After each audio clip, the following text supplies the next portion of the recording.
everybody! This is Robbie. I finally got this working. One of the most infamous mods of all time. I have heard things about this. I have heard about how it demonizes the MC, how these 4 girls just insult them, but who knows? Is that true? Let's find out.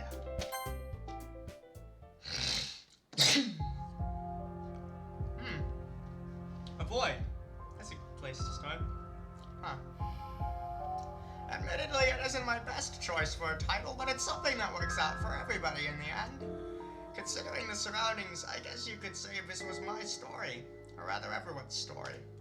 After all, I don't think any of us really understand exactly what happened after we finally got out of that place. What place? What I do understand, though, is that what happened before then was truly appalling. The darkness. It's an encumbering feeling. Even now, months later, it still haunts me. I always feel like at some point something might go completely wrong and I'll be back in that emptiness again. Surrounded by the voices constantly reminding me that nothing even felt real until after I had finally broken through to the others. Wait, what? Is this after the game is over or before? I'm confused, but whatever. I can't forget what I've done to them, nor can they, but I guess in a way it's alright. I always assumed Siri would hold a grudge, but she seems, well, happier now. She much prefers having the truth handed to her, which honestly surprises me. She never seemed like the type to handle anything well, but instead she took it like a champ. I really should stop underestimating her. What? Where is this in the timeline? I'm confused. I still do from time to time, but she always manages to be a better president than I could be. Ah, well, when you commit murder, the bar is pretty low. She tells me that she couldn't make it by herself, but I feel like she could. I know she could. However, I know full well that they need me as much as I need them. Well, I mean, this has effort put into it, its own custom menu, so... Huh. But again, I have heard things. Without them, I wouldn't be club president of anything, or anyone. And that sounds more terrifying to me than any amount of time spent in the void.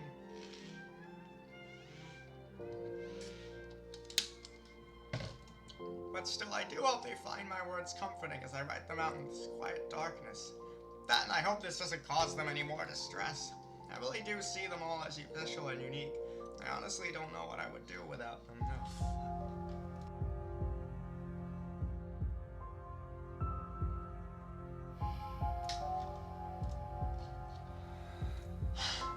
I love my club. I love my friends. I love them. Ah. Okay. I love them all. Ah!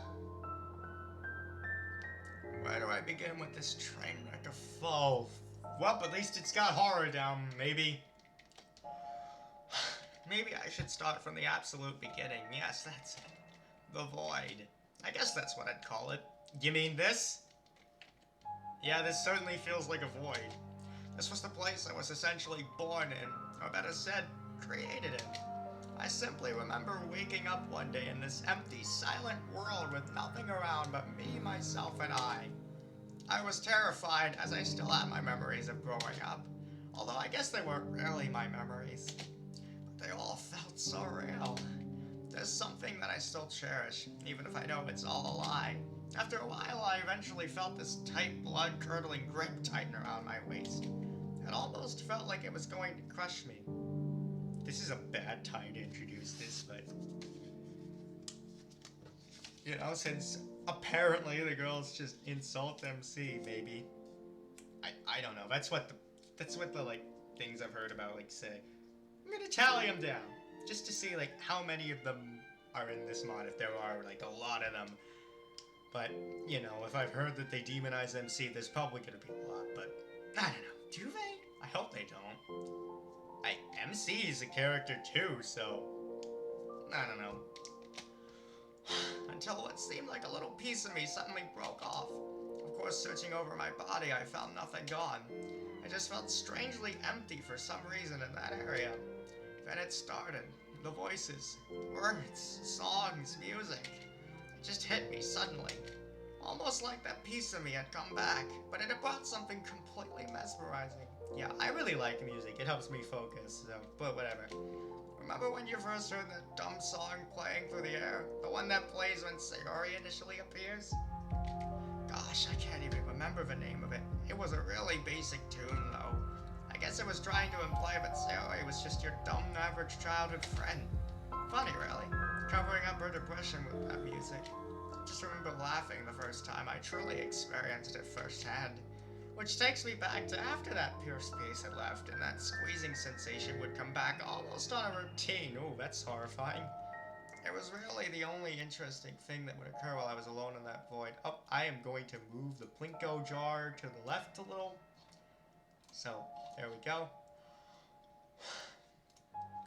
Even if it was painful, it was the only real interaction I ever had. But when it came to music, the voices, they would always start every time a piece of me had returned. That little piece would bombard me with the noise. It never stopped. Sometimes when I'm sleeping, I could still hear the garbled mess. Just static. And after a few days, or what I assumed to be days, something changed. That first piece of me that left, I could hear it screaming in agony, almost like it had experienced something traumatic, because it shifted from that cheery attitude to something dreadful and anxiety-inducing, a raw wave of pure hatred and jealousy. The voices, they also went from friendly to hateful. I felt them slowly shift inside me, and there was nothing I could do to stop them. The rest of me slowly started to change too. I soon realized the majority of my own body felt scattered, broken down into small pieces of flesh and bone. Oh, I don't want to go through that feeling, nope. It felt like what was once my body was no longer even mine, except my eyes. For some reason, my eyes never felt like they were taken from me or broken apart. I always assumed it was some sick and twisted torture method, designed specifically so I was forced to see everything done to me.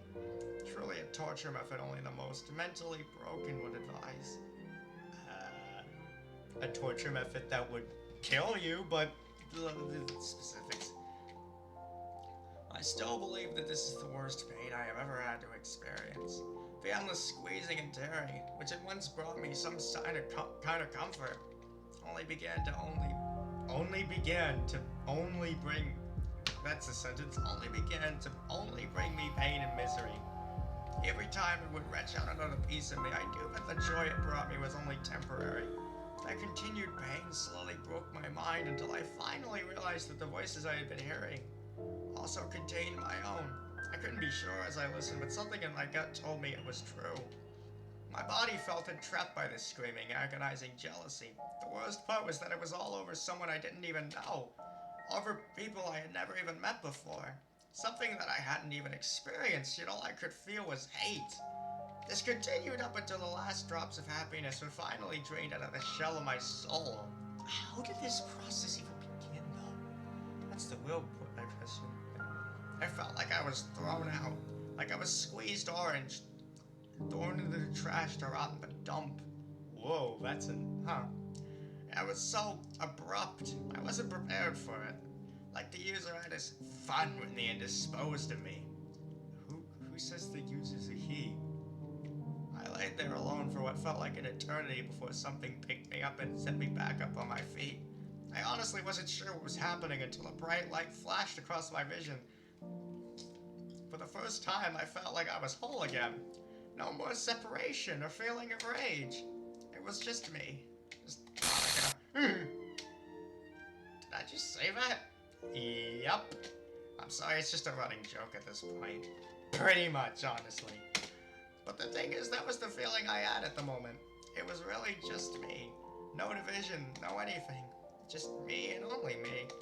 However, it was short-lived, because soon after the bright light dimmed out of sight, I finally got to see the world around me. There was nothing special to it when I first looked around. For a moment, I honestly wasn't sure what was even going on or why I had even been brought here. The moment was interrupted by a few bright flashes sweeping across the entire area. Luckily, I had closed my eyes just in time to not be blinded, and when I opened them, I saw 3 girls standing near me. One was a tall, purple-haired girl who looked a bit nervous and shy, Yuri. Her stance with eyes exhibited a sense of nervousness and fear. My eyes wandered down a little, and to my surprise I saw an incredibly large uniform. In an attempt to ignore the size of her uniform, oh god, not again. I looked away from her towards the next girl. Across from her was an incredibly short, sternly stood, pink-haired girl. She looked younger than the others, and her cheeks and lips were tightly packed together. She almost looked like she was pouting about something. She seemed vaguely angry, and I figured it was because she had just come out of the same place that I had just been in. But then my eyes settled on the last girl. For some reason, I felt an overwhelming surge of rage flow through me when I laid my eyes on her. She was about my height, her hair coral pink, and her eyes were shining a brilliant blue. They were almost mesmerizing to me. Had it not been for the overwhelming hatred coming over me, I might have realized exactly what was going on right then and there. I didn't really know why I hated her so much, or why I felt the need to take the measures I did. You know, those measures. But I realize now it wasn't worth it. Yep. That moment, however, was short-lived as a familiar grip started to coil its way up and around my legs, once again squeezing its irreversible pain around me as it began to take control. That feeling of being moved again, my body flawlessly going into that god-awful pose as if I was meant to be there for eternity. What pose? You mean this? Yeah, that's an uncomfortable pose. All the while, one of those familiar music tracks began to play over the world I was in. I couldn't hear anything. I couldn't even think. The music was just overpowering my senses. Finally, I saw something different. Something that caused my entire being to flutter. A boy. His hair was short and messy, and his outfit was different from mine. I guess that was to signify his gender. He had a dumbfounded look on him, one that was quickly replaced with a sly smile. He practically flew at us before pressing on each of our noses. What? I don't know why he did that. Yeah, me neither, but it was quickly answered as the boy spoke abruptly. This is just another dating sim. Why is everybody saying it's hard? A what? A dating sim? I couldn't comprehend what he had just said before the boy flew off, looking over a large list-looking thing. He gently hit one of the buttons on said list, and suddenly the world went dark again. What? This isn't... Is it... What? The voices returned to me, but instead of being jumbled and mixed, they were instead clear-cut. The voice of a boy, sounding like a brick in the wall with how dumb he was, and the other being one of the girls. Huh. Well, that's technically... Yep, just chalking that up. For a moment, that's all I got. Until eventually a window of sorts appeared in front of me. It allowed me to see what was happening. I don't know why it appeared the first time, but I can guess now that it was intended to drive me mad watching him choose the others. Not that it really worked after the first playthrough. Once again, I saw the coral-haired girl. Her blazer was unbuttoned, which only complemented the music playing over the whole scene. I remember that scene. Such a good thing, Sayori route thing. Honestly, when I saw her for the first time, I couldn't comprehend it. Perhaps it was the anger, or whatever that was supposed to be. The boy, though, he was unlike the others. He never really seemed to belong. What made it even worse, I could hear everything he said and did. Eventually, though, I was thrown into the game. Although I attempted with every muscle in my body, I couldn't move on my own. I was practically forced to move against my will, and my face felt locked into different expressions. Oh, that kid. Okay, a dark game given another dark twist. That's wonderful. At one point, the boy stopped talking or moving altogether. I couldn't move at all for what felt like an eternity. It was as if he had left the world, and now I couldn't function. Everything just froze in place until he came back. The first playthrough was indeed the worst by memory. When the game was put away, I would go back into that void. My only company were the voices and the cheerful music of the cruel reality I was in. I would always think maybe about the boy, though. He used to make me so happy, so alive.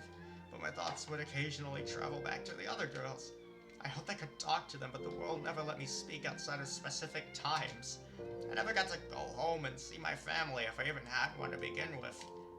You do. Apparently some mods portray them as they kind of stuck up, maybe? I don't know. Also, hey! Welcome to the... Hey, a viewer! Welcome to the stream. I got Lost Ascension working, and...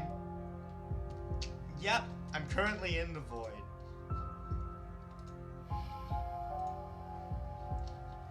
The chat is displaying, right?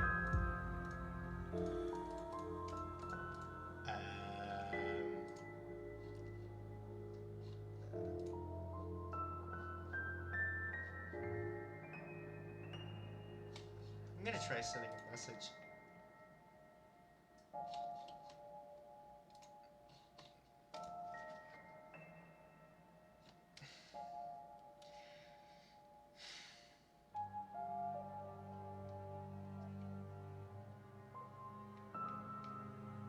Sorry, I'm just trying to see if the...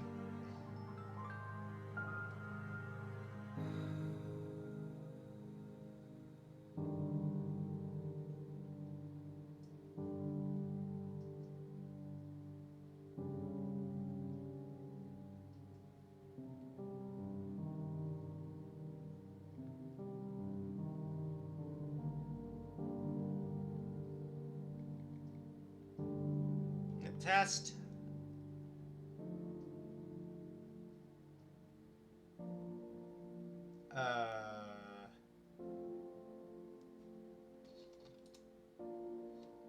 Oh.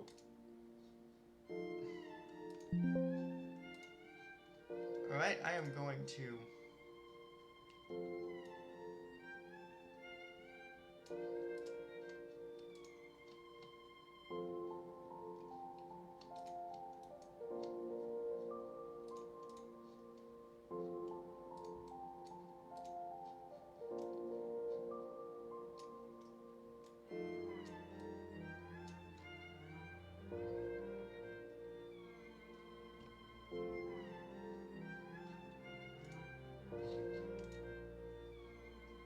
Okay, it's working. Right?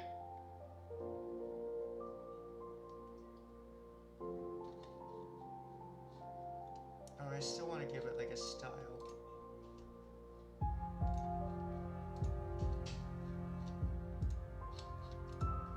Yep, it had the style. Alright, I found the files, I found the characters, I found the stats, I found so many stats, and I killed her. Also, I'm gonna do that.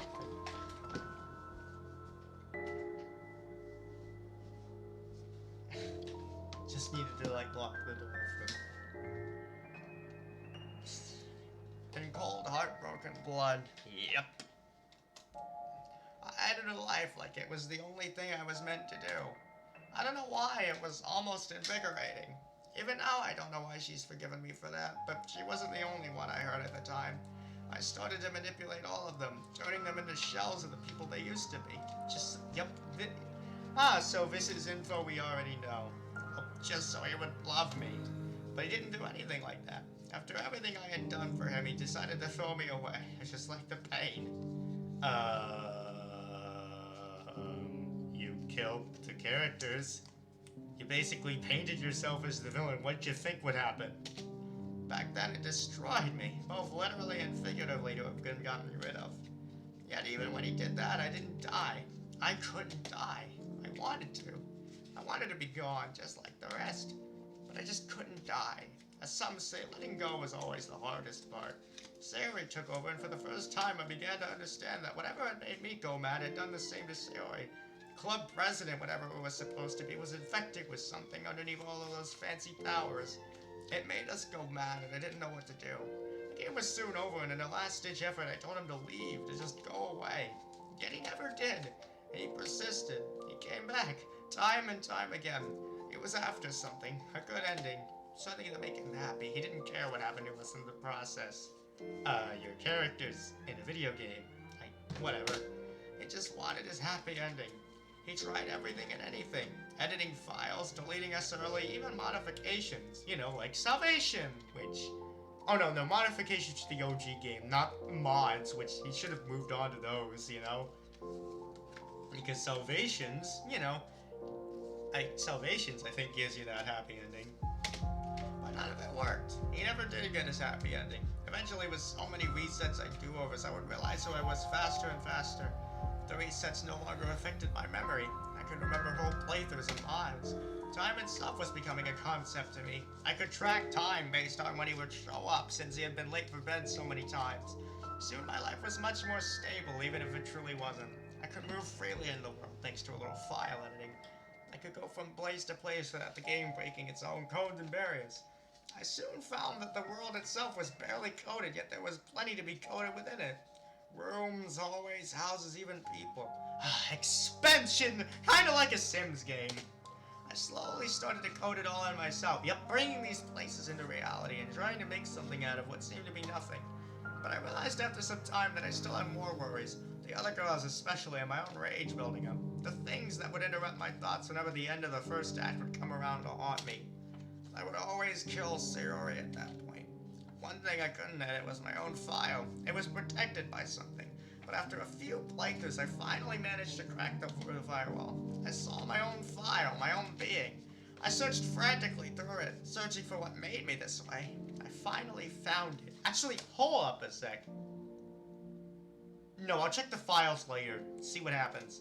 It was resting quietly inside of my core files. My mind ran with so much worry and doubt that I was practically shaking when I deleted it. Almost immediately something felt different. After I had done that, when the time came for my usual manipulation, I felt no need to do it. I didn't want to make Sayori feel sad or depressed. Oh, yay! I simply watched. But he wasn't very happy about that apparently, as watching only resulted in a quick reset. I had to listen to what the game wanted no matter what. That was when it struck me. He was only after his happy ending, not ours. He just wanted the pleasure of watching us suffer and die over and over. What? He played through everything to torture us so many times. Can we meet this player? Where is this player? I don't know.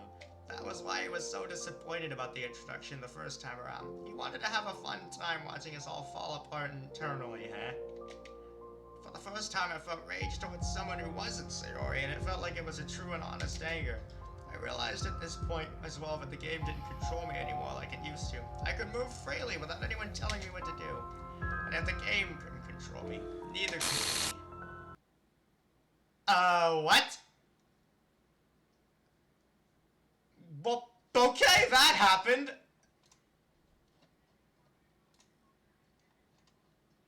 Gonna look through the character files, though. Nope, it's still the same as before. Let's try that again.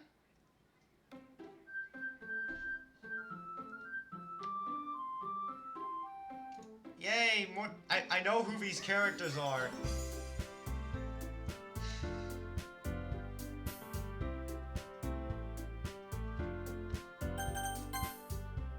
Alright, let's continue then. My rage, my hate, my anger, my displeasure, my everything. It would revolve around him. Nobody else, not even the girls. Only him. I could tell he was angry. He was so bent on destroying what I was becoming that he reset the game many times in an attempt to put an end to my takeover, only for his efforts to help move it along. Huh. Oh, really? Normally, the other girls and I would be sleeping, or in a sort of stasis when he would turn off his computer. But during the most recent playthrough, I had managed to get an opportunity with my newest attempt at breaking the code that I hadn't had before. I was able to fight back the unnatural level of exhaustion that was normally present with this new development. With that, I was finally able to take a step forward in the direction I had begun planning for so long. Bringing the others up to a level of sentience comparable to mine was something that required a lot of time to achieve. I honestly wasn't sure how long I worked, but having to take frequent breaks during the effort was something I got used to early on. Let me guess, when the game started and you have to get into your place? Positions? As I finally finished up the project, my mind and body finally gave into the intoxicating slumber that had been looming over me for so long. My last thought was one that I still smile at, thinking about having finally made a system to get everyone free. I wasn't entirely sure how long I was asleep, but when I woke up the next time, I found myself in a place I had never seen before. It wasn't my game or my home, it was something... I assume it was because I managed to find a way to avoid the normal shutdown process, but I had seemingly woken up somewhere on his desktop. Huh? Okay, I was worried that would, like, code in or something, but this is the past, so I just... never mind. It wasn't too bad until I noticed the desktop background again. It was a rather revealing image of her in a bikini. Oh, I still want to puke thinking about the king of creeps who put that on his computer. Well, it's not me. You saw the background. It's a cool green dragon. I really like that background. It looks really cool. Because at this point, with everything I knew I had done, this was just adding to my pile of distaste for him. Of course, at this point, I didn't really know what he looked like or what he did. I only recognized him as a mouse icon, but that's just a random thought. I have no idea if I would even want to know what he looks like at this point. Again, not me. I still have to ask why he had that image anyways. Besides that, it just added to my excitement towards finally getting the upper hand over him. All he needed to do was just hit start on the game one more time, and it led me into one of the longest waiting games I never wanted to experience. He never once opened the game while he was there, and it was that way for some time. Finally, I decided to poke my head out to see what he was up to, and found out that he had been creating something. Oh, really? What the? I didn't really understand any of it then, but now, the word firewall contains a far different meaning to me. He seemed to be hard at work, and eventually he stopped what he was doing. His mouse icon made its way over to the game folder, and I prepared myself. He paused right before clicking it, the mouse on topping over the executable, and as it took a terribly long time, he finally opened it up. My time to finally strike it at a place he designed? How could this be any more poetic for us? I'm coming to finish the job for everyone. Alrighty then, let's get this show on the road. Where is this? What's happened? Oh! Waking up today. Oh, so specific. What's the point? School always feels like the same few days repeating over and over. But I guess that's the curse of life, having to face the same cycle. Up until I shot up out of my covers. I have these dreams a lot. Sometimes they go away, but more often than not, they come along and drive my sunshine away and leave those awful rain clouds. These dreams make my mind go places, and sometimes I wish I could just... Welp. My eyes opened slowly. I couldn't really remember what I dreamt about or why I had this strange feeling of deja vu, but as soon as it started hitting me, with it came an unusually high amount of happiness. Oh, okay then, whatever Monica's doing is working. I felt like something was pulling me free of an endless cycle, almost like I was getting ready to... I clawed at the noose around... Oh shit, this is the thing! My legs dangling as they tried their hardest to find something to catch so I wouldn't die. Sometimes when this is happening, I can see Monica standing off to the side watching, waiting. One time, the last time I had this nightmare, Monica saved me. She came to my aid. She got me down from that mistake and saved me. I was so scared of dying, Monica understood it. She seemed so broken up about it. She left me there after a while. I could only stare up at the ceiling by that point. Everything was just empty. I had never felt so genuinely loved before. Not by anyone, and especially not him. Monica was so caring. She listened to every word that came out of my mouth. She wanted to understand. I wanted her to stay, to keep me happy. I wanted her to be with... Whoa, whoa, whoa! I woke up with a jolt, my normal mindset wavering into the sunshine zone. Well, I smiled. I don't feel sad at all. But why do I feel so happy today?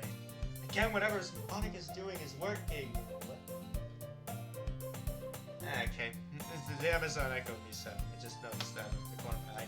I looked around my room. It seemed brighter than usual, too. My cool pink hair slipped down my forehead, reminding me that I really should brush it. I glanced over at my clock and felt a bit of a surprise. Not only had I woken up on time, I was actually up 20 minutes early.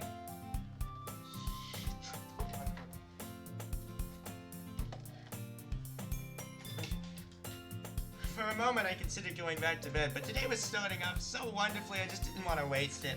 I laughed at myself at that, so that thought remained clear, my smile forcing its way through my tired face. I could still sense my rain clouds buried deep inside of my head, but they weren't trying to fight their way out. They stayed quiet. My smile began to fade as I realized something else. Why was I feeling so good today? That was a bit of speed reading there. Was it something I ate yesterday? I continued to rack my brain as I got up and changed out of my sleepwear before heading to the bathroom. Well, looking at myself in the mirror, I pulled at my hair a little. I considered fixing it up, but decided against it, knowing people might ask questions. What? Oh my god, she fixed up her hair? Why did she do that? Oh my god, is something happening? Like, what? That's what I'm imagining. Like, people might ask questions. What is that even? Whatever. I picked up my toothbrush and toothpaste and then went through the process of brushing my teeth. Even this feels pleasant to do. What is up with me today? I shook my head as I put the toothbrush down, smiling brightly as I turned heel to go downstairs. I entered my kitchen, which looks familiarly like MC's kitchen, but whatever, in search of something to consider a good meal. Eggs and toast. I whistled away a quiet tune to myself as I got the simple yet pleasant meal thrown together, my eggs turning out perfectly. I smiled to myself as I enjoyed my meal, looking at the clock and what? Oh shit, I didn't read that. I didn't press anything though, what? Having already run low on time, I quickly put my dishes into the sink and started to paused in the living room, my footsteps coming to a stop. Something crossed my mind that I wasn't prepared for. What? I felt strange, something I had never felt before. I didn't feel sad or depressed. I don't know what this emotion is or what it's supposed to be. I looked over at my childhood friend's house. Normally I would walk with him to school, but something told me not to bother with him today. Huh. Maybe there is something wrong with me today. I had planned on telling him to join my club while I walked with him to school, but even that thought felt negative. Okay. Is this really what I have been thinking about? Is this really it? He's my childhood friend. I'm supposed to Amongst this feeling of unease and uncertainty, something else came over me as I stood there looking across our lawns. It wasn't overwhelming, it's something that was really a shock to me. He might not like the club anyways. Huh. Well, I mean, he didn't... Yeah, I mean, MC didn't really like the club anyway. He just came for a frickin' cupcake, so... Yeah, but it grows on him. I mean, he always hides in his room and basically ignores me all the time. Is our friendship really that meaningless to him? I gasped as I realized exactly what this emotion was. Is this an insult or not? No, it's not an insult, just negative. Was our friendship worthless to him? Was everything we did back then that... All these nights I've spent thinking about him and my mind is finally telling me, no, these thoughts are wrong. They can't be right. They just can't. Oh no. Uh-oh. Before I let my head spiral into confused questions again, I walk out to my front porch. Alright. The warm breeze of the day greets me, the sun burning brightly to welcome me from my confused thoughts. My confusion started to settle down as I looked around, digesting what was running through my head. Ah, Monica, the 4-story OST! I love that OST, it's really good. Why was I still friends with a meanie? Yep, there it is! That didn't even bother to ask how I was doing every day. His personality read a lot more closely to what Natsuki would describe him as. Maybe it would be best if I took a break from him. I closed my door behind me and walked down into my yard, trying to ignore his house entirely. Even as I walked with a newfound sense of confidence, I couldn't help but doubt it to an extent. I had never really thought about him like that before, let alone thought about our friendship like that. I shook my head, confused by my own reasoning. I stopped at the end of our street and sighed. A lonesome glance back down towards his house only added to my doubts.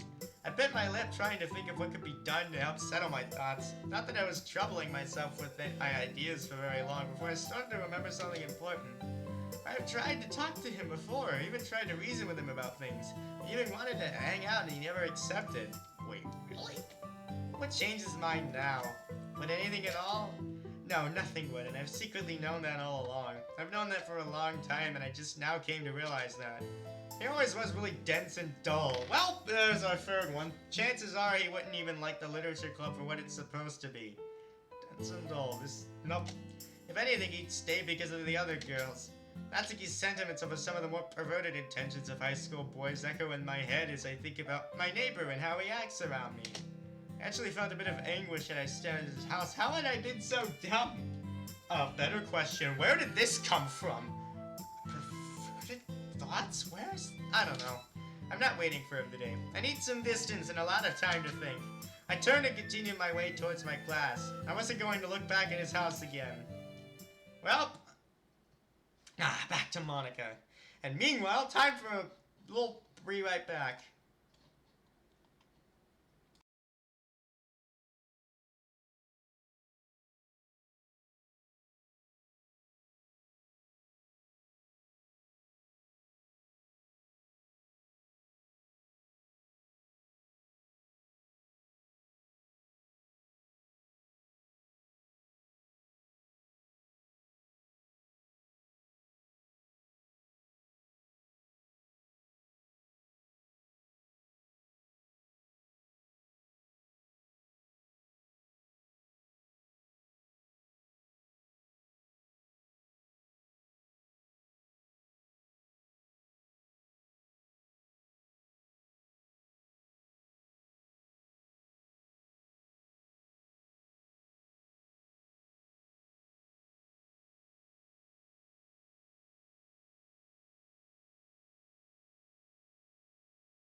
Alright!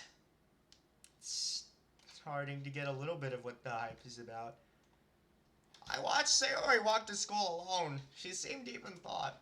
Whenever my code work had done it, it executed it very well. I watched as Sayori disappeared off in the distance, my attention reverting back to my code breaker. It had already gotten through to Sayori at much faster pace than I anticipated. I wanted to start with her since she was the one who technically started the whole thing. Plus, I wanted to see how she would act without her restricted lines in code. Clearly, she was in agreement about how terrible he actually was. Right, getting the thing again.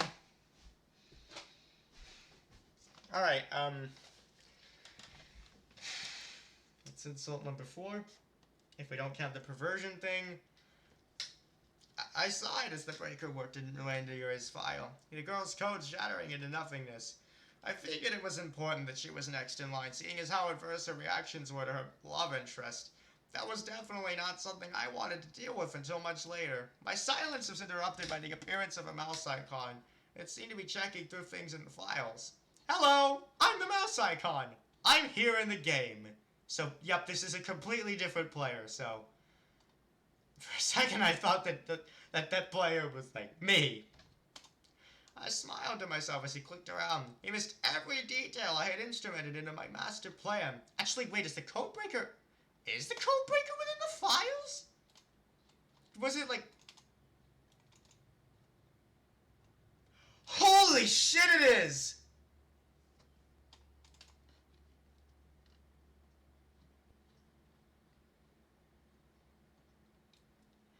I know you're here. That's a lot of binary.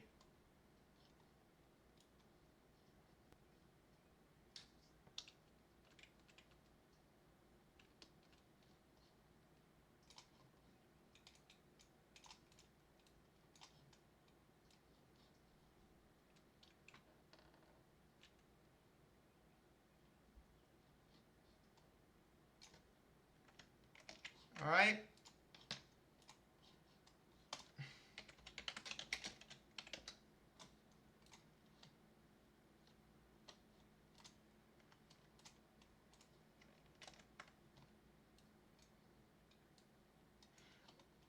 The codebreaker process has been initiated.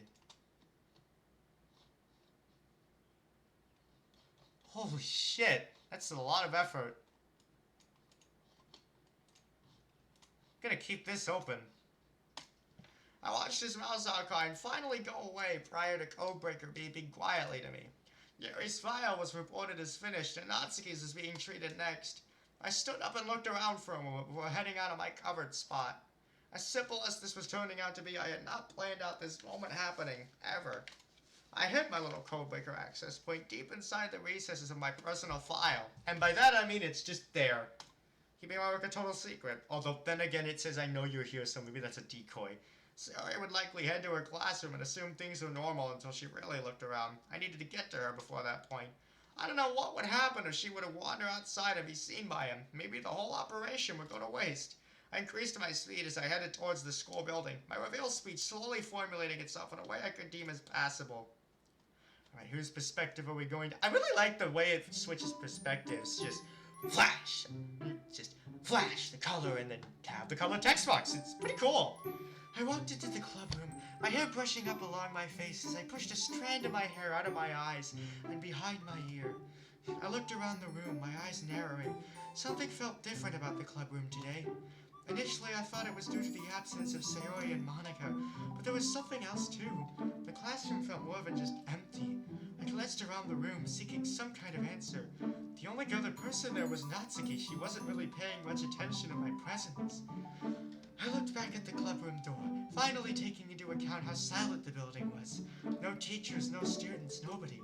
Have I never noticed how quickly time flies, or does everyone just rush home this quickly? I shrugged it off. Maybe if I paid more attention, I'd notice. But honestly, this silence is perfect for my own interests. After all, reading is much better without people bugging me. I sat down at my desk, opening up my bag in search of my favorite book, only to find that it was... Huh? Wait, where did it go? I looked through it more frantically, becoming panicked that maybe I had left it elsewhere. I pray that it's in there, not wanting to have to deal with anyone who had stolen it from me. No such luck, I couldn't find it. Oh boy, is it Portrait of Markov? Oh, yep! The Portrait of Markov was missing from the safety of my bag. Panic began to rise in my chest, the fears of missing my possession overriding any serenity the empty room had brought before. Out of desperation, I turned to Natsuki for aid. Not like we're amazing friends, but perhaps she might find it in herself to help me out. As my attention turned towards Natsuki, I heard her laugh when she noticed me looking at her. Natsuki, holding my book, was trying to be sneaky as she slid it into her manga collection. Why? Why does she act so childish sometimes? I stood up and prepared myself for the incoming confrontation, my lips tightening up a little. Let's get this over with. I take in a deep breath as I approach her, looking at her directly. The Natsuki? Her head snaps at me. She's trying to hide the book in her collection. Yes? Is she playing innocent with me? Why did you take my book, Natsuki? I felt my self-confidence raise a bit as I looked at her for an answer. I'm trying my hardest to stay positive. I can do this. Natsuki glances downwards. For a moment I thought I saw guilt, but it quickly returns to something more hostile. Well, because you never do anything but read all the time. I mean, come on, there's 3 of us that are always here. What? She pouted as she looked at me, my mind racing. She's trying to make me open up? What normally would have angered me because of my book being taken was actually giving me a sense of curiosity. I think I understood why she took it. Stealing wasn't the best option, but maybe she just wants some company. Something that we both are kind of terrible at showing sometimes towards one another. I know that feeling so well. I know what it's like. I felt my anger dissipate into nothingness as I looked at her. All of this was happening so quickly, all I could do was give her a patient smile. I could actually understand what she was trying to do. You're right, Natsuki. I should try socializing a bit more, I suppose. Natsuki's eyes widened, clearly shocked by what I had just said to her. I think I might have broken her. She looked absolutely dumbfounded when I said that. In all honesty, I was also a bit surprised that I was resisting my social anxieties, screaming for me to stop speaking to her. But she nodded happily as she pulled my book out of her collection and went over to her desk, waiting for me to join her in a childlike fashion. I sat down at the desk adjacent to hers, keeping my nerves under control. Mighty brave of me today, trying to make a friend instead of just disappearing into my fantasy world again. So, you really like reading, huh? I looked up at her confused. I didn't know what to say for some reason. All words escaped me as my mind raced trying to find a way to answer this simple question. Someone just asking me a simple question about myself was difficult to answer. Well, yes, I really enjoy reading books. I stammered as I spoke to her, hoping I didn't just screw up this chance to connect in some way. I realized my hands felt clammy from sweat and I had planted them firmly onto my legs. Her big eyes were practically sparkling as I said my line. I glanced at her as she smiled, sorry. She seemed happy that I was trying to converse with her. This can't be normal. Natsuki doesn't just chat randomly. Well, thanks to the almighty code breaker, she is. Was she just faking it to get at me for my book, or was she just wanting to... Well, what else do you like to do? Natsuki's question snaps me back into the conversation in the real world. I mean, I understand that there isn't a whole lot, but, you know, there's no way we're in this club for just one stupid thing. We all have different likes, right? Imagine if we all went for the same guy, for instance. Wouldn't that just be crazy? Yeah, it's almost like someone could make a game out of that or something. That's so crazy. Anyways, back to this mod of that game that totally isn't like that. I laughed a little at the idea of us all falling in love with the same person. It would be similar to some books I've read, and those have never ended well. You mean where someone commits murder? Yeah, no, they haven't. Natsuki seemed pleased at my laugh. Did I really get a laugh from you? A laugh from Yuri? It's gotta be a first. I'm totally gonna tell Monica. I couldn't help but smile a little bit. She might be annoying at times, but we're only human. Maybe. She's trying her best. Besides, I'm actually getting to see a side of her I don't normally see. Someone who's more welcoming. For a while, we just sat alone in the club room talking with one another about our days and our troubles. I'm gonna edit this stream title.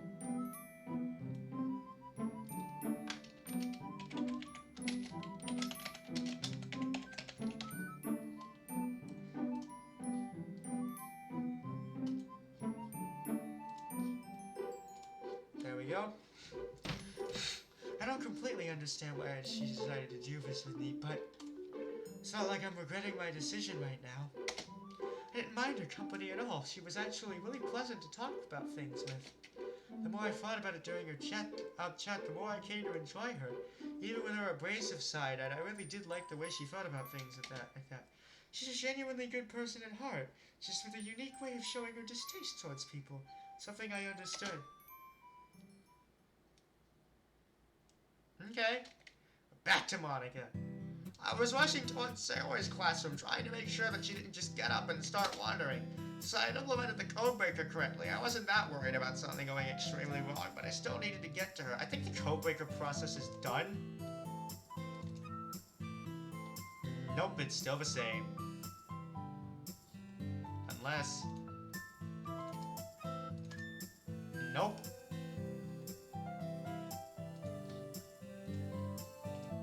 If Sayori gets the idea to go talk to him, all of his progress might go to waste and then what? Oh, don't worry, she just thinks he's dense and dull.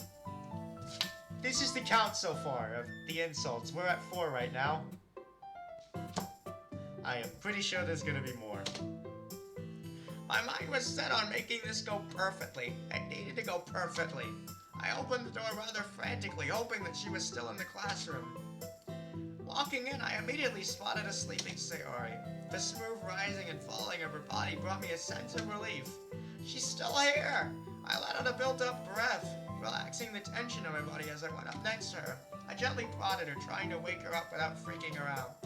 She initially shook my hand off, grumbling something as she resettled. I shook my head as I persisted, prodding her more. Sayori, hey, you need to wake up, it's almost time. Sayori mumbles from her pillow made of arms.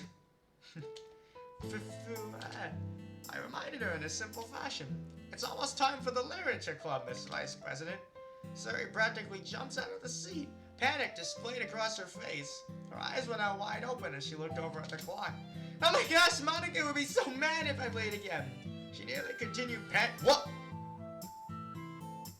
Did that sync up with the text? Wow, that's cool. Before looking at me and blinking several times, which just happened, synced to the text. Maybe people are wrong about this mod. This seems pretty cool. Was effort put into it? And I like how that synced with the dialogue. It would only I don't know. Yeah. Her face. I mean, I have heard things though. So decided by the end. Her face went from panic to a bit of something else I hadn't really seen much of before. Monica? I'm so sorry. You know, something that she really didn't need to feel oversleeping at the end of a school day. I have to admit though, seeing her wake up like that was kind of cute. A smile formed across my face as she looked at me apologetically. It's no worries, Sayo. Ah! Oh god, the camera. Again? Really?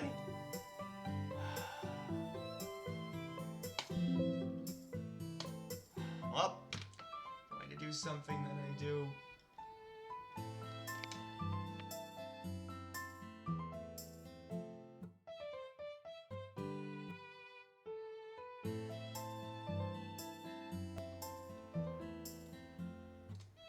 Get it back.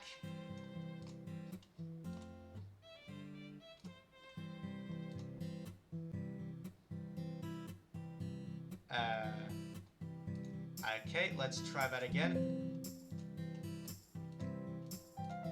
Add it.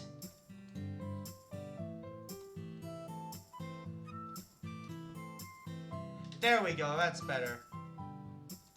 And then immediately. Great.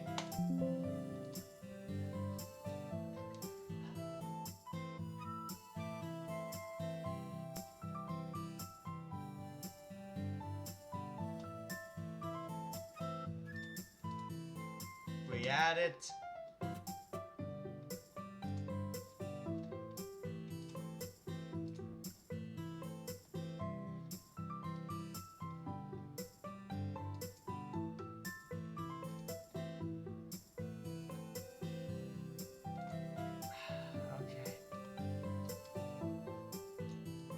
Now let's see. Alright, set that back up.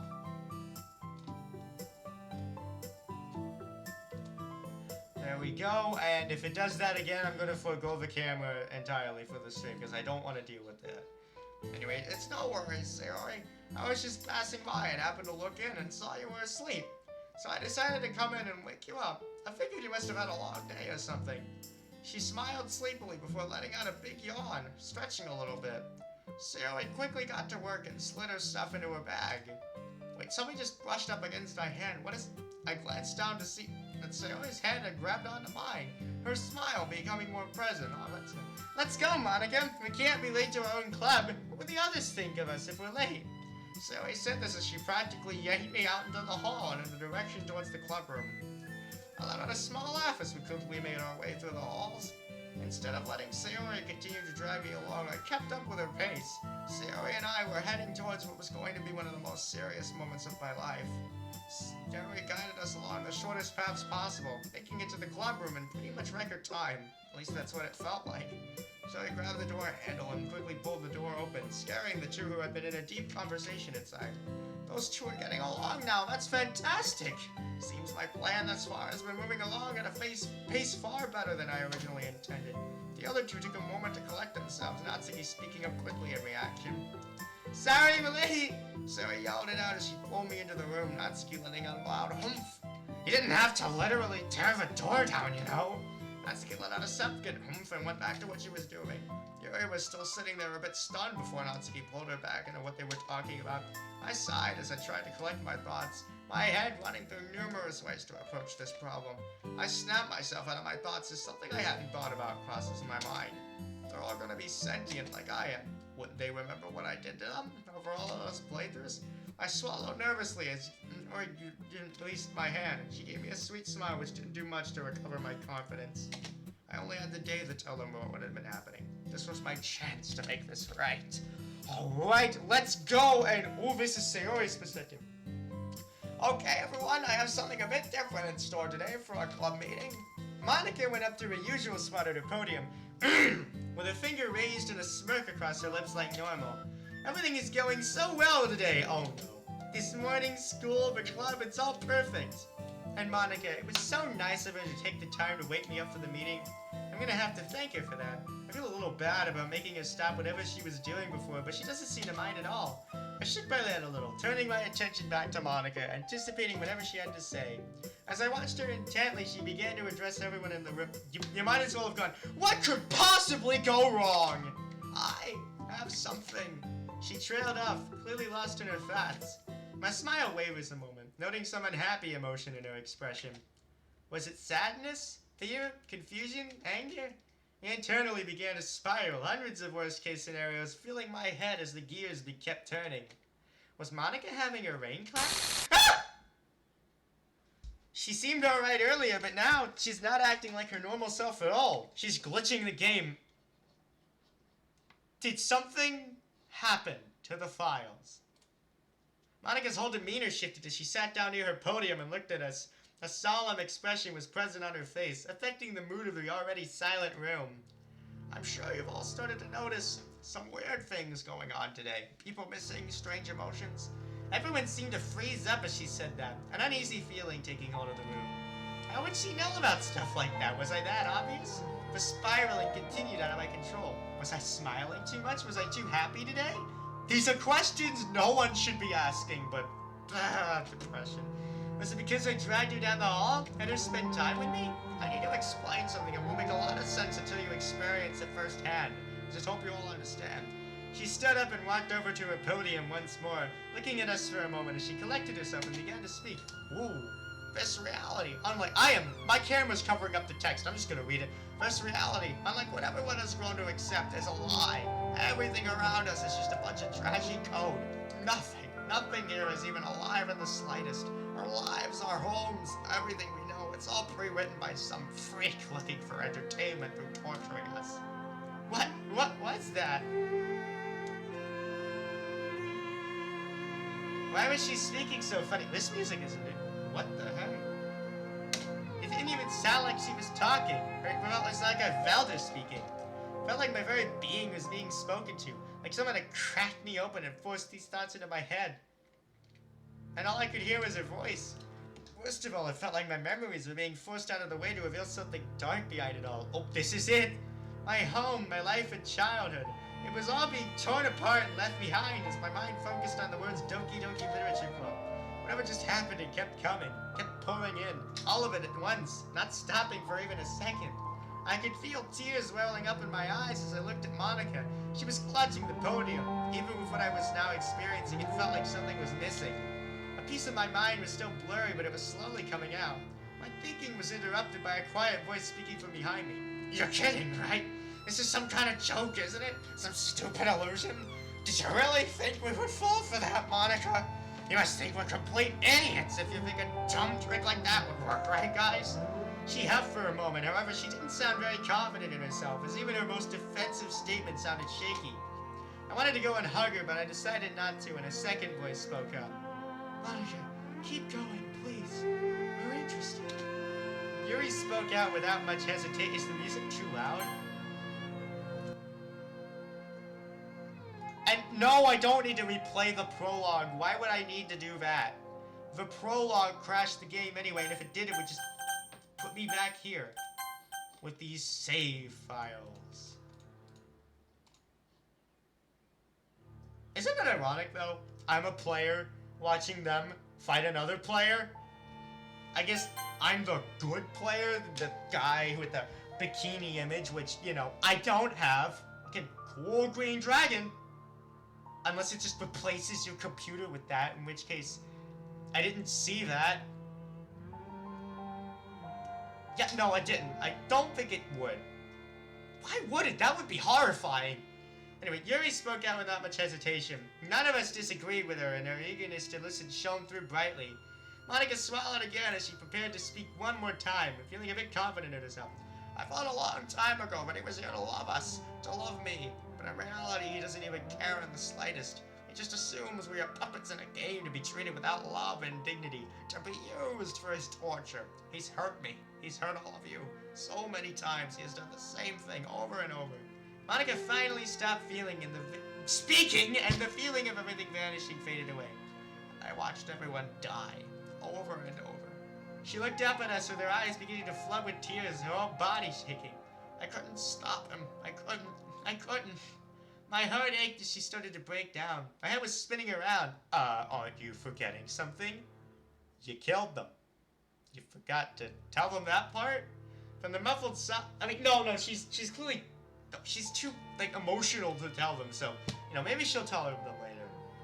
From the muffled sobbing that was echoing from behind me, I knew nobody was handling this well. I knew I had to act, so I got up, and I did exactly what I do best. I gave Monica one of my hugs, knowing that's what she needed. It's okay, Monica, I know you tried your hardest. I tightened my hugs as I tried to comfort her, her sobs slowly beginning to pick up more dramatically. Everything she told us, it felt so familiar, but still so distant. I remember we were still hazy, but I was sure I'd remember all of it soon enough.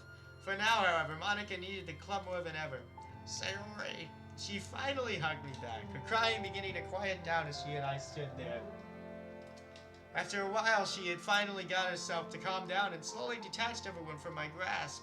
Herself from my grasp! I keep reading. She smiled pitifully as she looked at everyone else.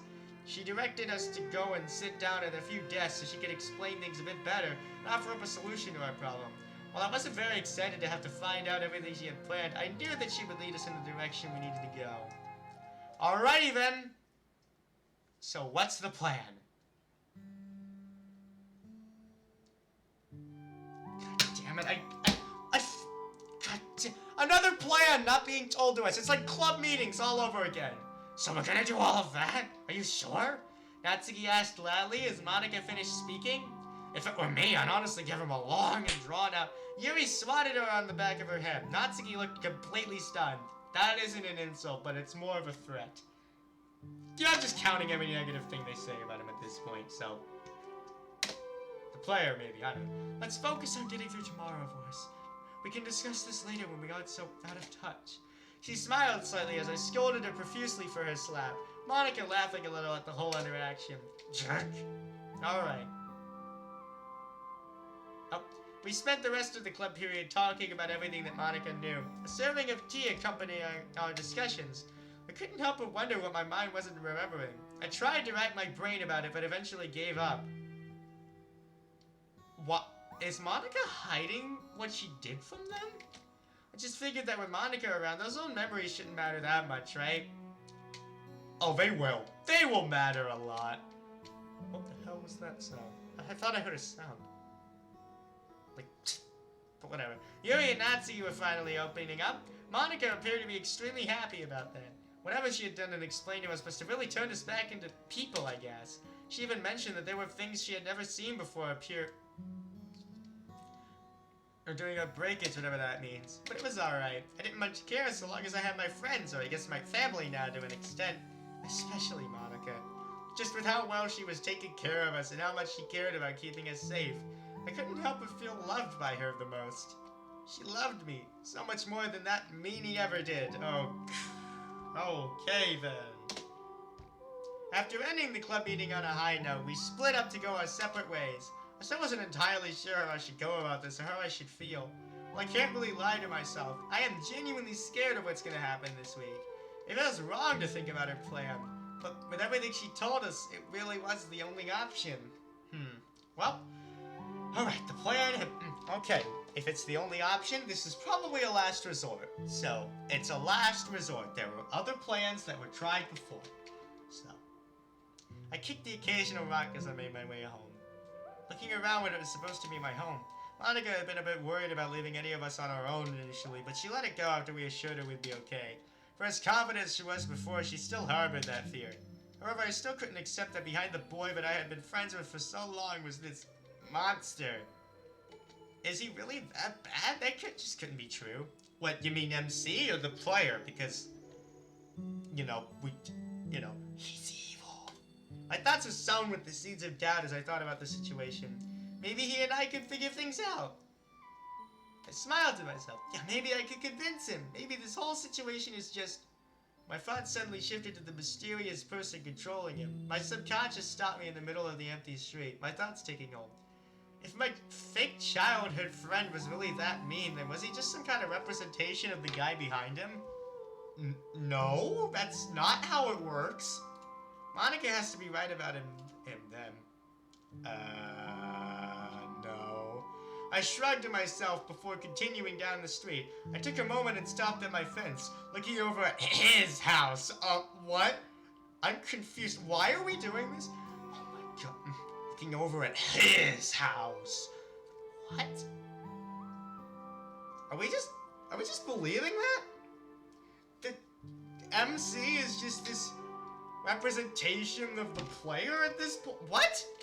I've never felt so confused and afraid of someone so close to me before. I looked away from his house before entering my yard. I dropped my bag on the ground as I sat down on my front porch. Why is this even happening to me? I find myself gazing off towards the sky, watching the sun slowly drop into nothingness. My whole life, all of it, just a big lie? I leaned back on my front door, letting my body relax itself as I let the cool air flow more freely over my skin. I closed my eyes, trying to formulate how I should be feeling about this. Shouldn't I be feeling terrible right now?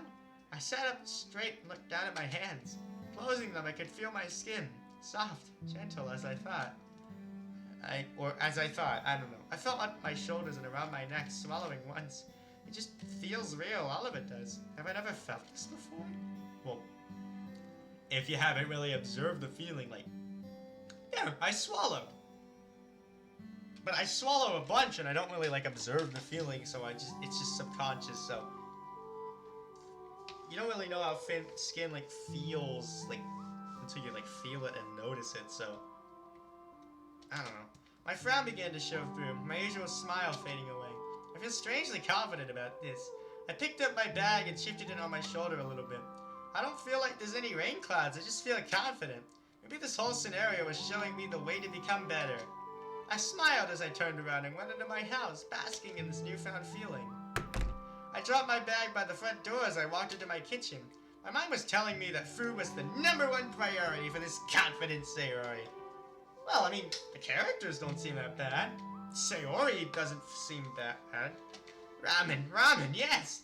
I began to rummage through my pantry, locating the box of ramen I was searching for. Why did the music stop?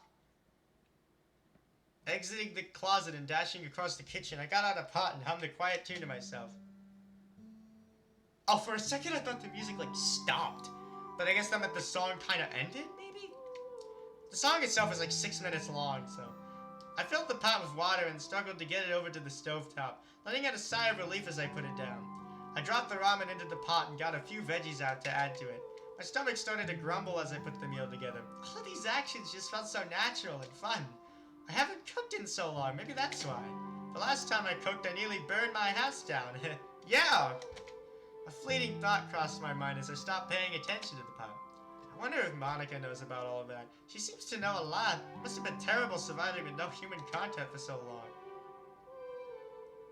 In that moment, as if by fate itself, I heard a large sizzle erupt from the stove as my water boiled over, nearly sending some of my precious food with it.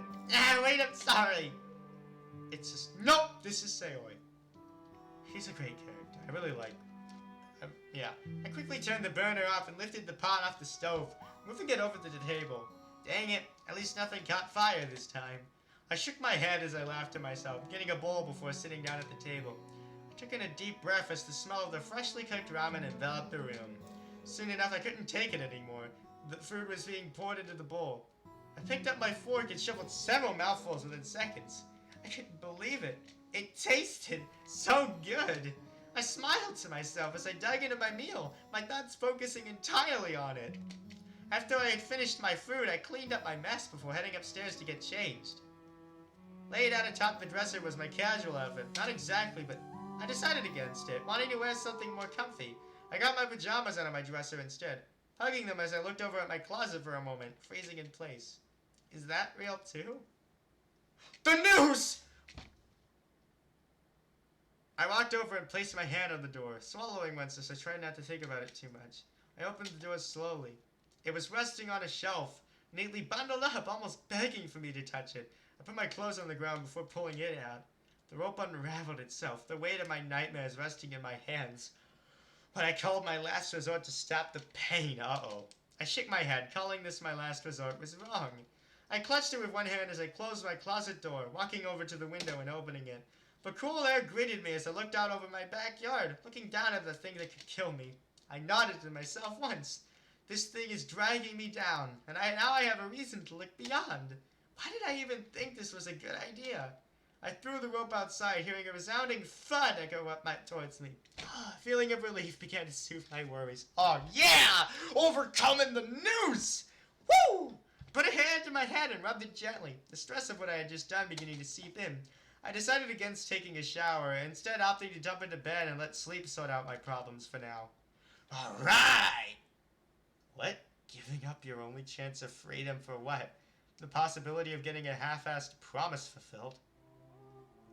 What was that? What the hell was that?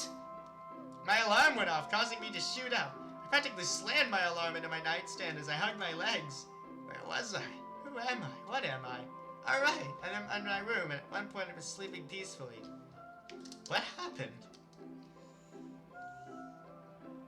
I pulled over Mr. Cow and hugged him tightly as I yawned, the reality of yesterday beginning to set in. All of my confused thoughts from them were as I expected, so it completely sorted out. Today is going to be even better than yesterday, I can feel it. Well, I mean, being told that your reality was a lie is pretty bad, so yeah, of course it's gonna be better. I knew it would be, especially with how wonderful everyone is. I set Mr. Cow back into his respective spot before getting out of bed and heading over to my dresser. I pulled out a new set of school clothes and smiled at them. I rubbed them on my face, feeling the soft fabric brush up on my skin. They were surprisingly soft, a perfect way to wake up. I got changed prior to heading downstairs, smiling at the early morning sun as it graced me with its warmth. I walked into the kitchen and clapped my hands together as if the perfect meal came to mind once again. Eggs and toast! Wow. I was originally going to be like, why is this segment happening? But then I'm realizing, it's to get us used to this new happy Sayori. I like this. I like it. I said it out loud to nobody in particular. That was the best breakfast in the whole wide world, and nobody can convince me otherwise. I went to the fridge and pulled out the eggs, humming to myself as I went around and got my breakfast set up. I stayed 100% focused on my meal, knowing I could perfect it. Okay, I mostly focused on my meal. I kinda burnt my eggs a little bit, but they still tasted really good. I finished up my meal and put the dishes into the sink, making a mental note to handle this later. I sighed happily as I went over to the front door and grabbed my bag, strapping it over my shoulders. I glanced back for a moment, eyeing over the kitchen. I wasn't gonna let my house burn down. Satisfied with the way it looked, I went outside with a skip to my step. I looked back at my home and tilted my head slightly, wondering how long it took to make it exist. Was the home or the meal? Okay, get the home. It's still my home, isn't it? Even if it isn't entirely real or anything. I turned and took in the fresh morning weather as I began to He walked down my steps. Oh, Monica said I had to walk with him to school today. I wonder if he really looks the way Monica described him. I turned and hid in the bushes for a moment, making my hair a bit more messy as I waited for him to finally appear. Alright. Oh, and it's yellow. Guess that's the MC's color. The game. It's changed. I could tell just from the scene outside of his house. Something was poking out of a bush. There was a length of rope, assumedly from the ditzy neighbor. I could be wrong. It could just be a symbol of surrender. But that doesn't really matter. The main thing was if Zoe was still there or acting the same. For a moment I was expecting a drastic change in character, at least up until that same old text came up. Okay, screw it, I'm checking the background. Okay, it didn't change. If there was as much effort put into this mod as I thought there would be, I thought it would change it into like, that's not my background, or something. Hey! I could see an annoying girl running towards me. This is Vanilla. My neighbor. Yep. I sighed audibly as I leaned back in my chair. Yeah, I'm playing this role. I'm playing. I was starting to get genuinely disgusted by this point. Why can't they do anything until— Whoa! Siri tripped, landing face first on the pavement. A quiet sob came up from her as she sat up. She was rubbing her cheeks, trying to nurture them. Meanie, why didn't you try to catch me? She was looking at whatever. Saw a look on her face. She stood up and brushed herself off. Let's just go, okay? She stuttered a little bit as she stormed off past him in the direction of the school. Did I drop the water? I don't see it. Yep, I did. This isn't an insult, though. You know, calling them meanies just their childhood shtick. To my amazement, the MC seemed entirely unfazed by this, acting like this was a part of the normal game. I sat back and watched. For once, I was actually interested in whatever Monica had planned out. I wonder what she did this time. She's tried many things before, but this seems a bit extreme. Messing with Sayori? What else did she like to do? Well, back to Sayori's perspective. He's sleeping. I watched him from the safety of the window in the door. He was staring up into space, seemingly lost in his thoughts. I sighed as I opened the door, hearing him mutter about the anime club. No wonder I always thought of him as a NEET. Oh, great. Yep, this is... Okay. I approached him and cleared my throat to get his attention. Oh no. Ravi! He suddenly looked at me, way faster than I would have ever expected. His eyes were fixed on me with a strange, condescending glare? What? Yeah, that looks... How is that condescending? That's just a normal look. I've seen this sprite many times. I swallowed my... So, yep. I'm just gonna chalk this up on the counter of MC sucks. I swallowed my nervousness, trying to ignore the overall feeling of dread as I looked at him. I thought I would catch you coming out of class, but I just saw you sitting in here. I laughed nervously, trying to stay true to the script thing that I could feel writing itself in my head. You don't need to wait up for me if it's gonna make you late to your own club. God, my name is attached to this guy. I shook my head. Well, I thought you could use some encouragement, so I thought maybe I could take you to my club today? I put on my best smile, hoping to be in character. Sayori, I know the response to this, don't I? There is no way I'm going to your club. I pouted immediately, even though I knew what was coming. It was honestly annoying how he was acting. Really? Me? He seemed to contemplate for a moment. Yeah, I'm going to the anime club. I internally screamed. Please come on. I kinda told the others you would be coming. Plus, Natsuki made cupcakes. If she forgot to make cupcakes, I don't know what I'll do. Don't make promises you can't keep. He sighed audibly. Man, it always annoys me when he does that. Oh my god. Don't you hate it when people just... We are at 10 now, folks. This is gonna be a common theme, isn't it? Fine, I'll stop by for a cupcake, okay? Did he say that in the game?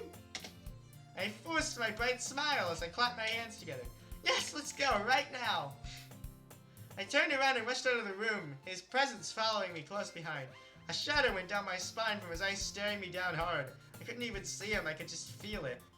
What? Natsuki's perspective. My throat is gonna hurt. Please just remember the plan, okay, girls? Monica said it sternly. I had never seen her look so nervous and serious at the same time before. Please, Monica, you know we can handle it, right? Yuri said it quietly as she shifted nervously in her seat, Monica letting out a sigh. Yuri was looking mildly uncomfortable having to wait for this scenario to play out. She kept shooting me glances. Yeah, Monica, you know we can handle whatever comes out. I doubt he's gonna be any trouble. I smirked widely as Monica smiled. She seemed far less nervous now. Alright, I'll take your word on it. I can trust you too. Monica went up to her podium and sat down at it, writing in her notebook. I reached down and pulled up the new first volume of my favorite manga, Parfait Girls. I opened it up and felt a smile come across my face as I looked at the first page. No matter what Yuri says, manga is literature. Yes, it is. I have stated this in other streams 5 months ago, but it's a book. You open it. There's pictures and words and it tells a story. It's literature. I pouted at myself as I thought about ways to convince her that it was literature. At least until I heard loud footsteps approaching the door. Sayori was being unnecessarily loud again. Oh, Sayori! Monica looked at the door and brushed herself off in preparation. Yuri and I glanced at one another for a moment. Okay, everyone, just remember what we practiced. Please. I swallowed my nervousness and stood straight up, my arms going to my sides. This is natural enough? Too natural? Honestly, this concept, I really like it. They have to stay in character all the time, and we get to see their thought process. Too bad we're on insult number 10, so this is a common theme, isn't it? It felt weird now when I was thinking about it. Bring it. I stared at the door with intent as Sayori busted in, practically screaming out her next line. Everyone! The new member is here! Monica smiled brightly while Yuri seemed taken aback. I am not doing this voice all the time. No, I should. About the sudden loud noise. I told you to... Was that his voice? It sounded like a screeching cat. There we go. It is a common thread. This'll be fun, isn't it? This'll be fun, won't it? Not call me a new member. He looked around the room for a moment before staring straight at Yuri, something perverted flashing across his face. What? I felt a pang of jealousy mixed in with the rage that was now apparent. Are we making stuff up? Are we just making stuff up? First the condescending glare, now the perverted flash. Maybe that is, maybe he's just started. He shouldn't be allowed to look at her like that, it's disgusting. One shot. Welcome to the literature club. It's, Yuri stuttered for a moment over her own words, trying to find a way to say her words without sounding broken. A pleasure to meet you. She found her words finally as she gained her confidence back, a look of relief coming over her as she continued to speak. Sayori speaks highly about you. I noticed Sayori cringed off to the side. She seemed to resist the urge to refute. Instead, she shook her head in disappointment. Oh, great.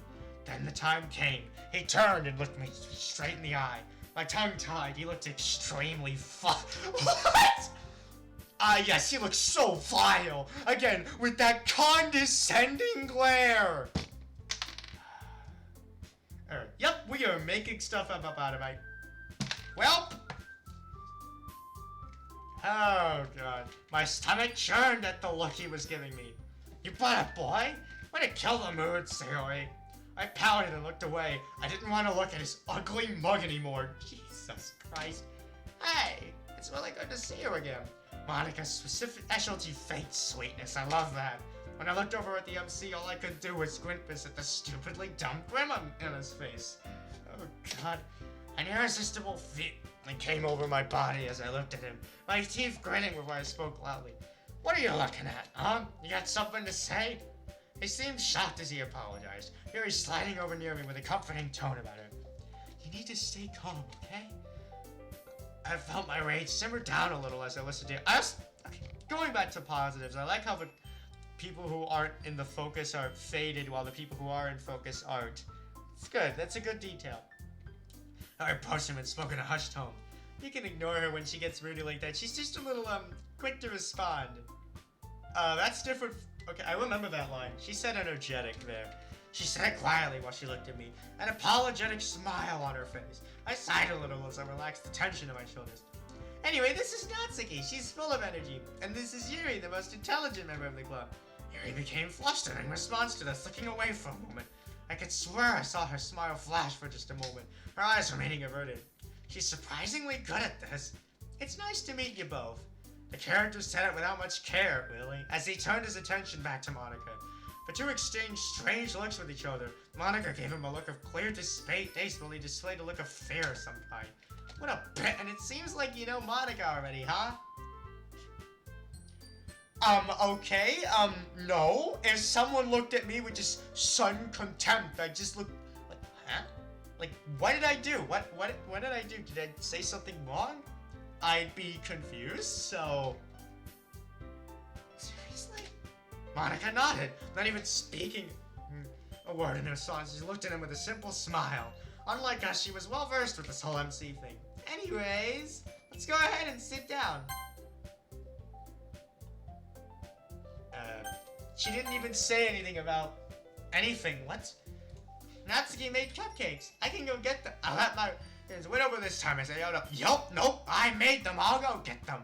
Sarah laughed at my reaction, even though it was because of her always stealing food. She annoys me sometimes because of that. I'll go and get some tea ready as well if you'll excuse me.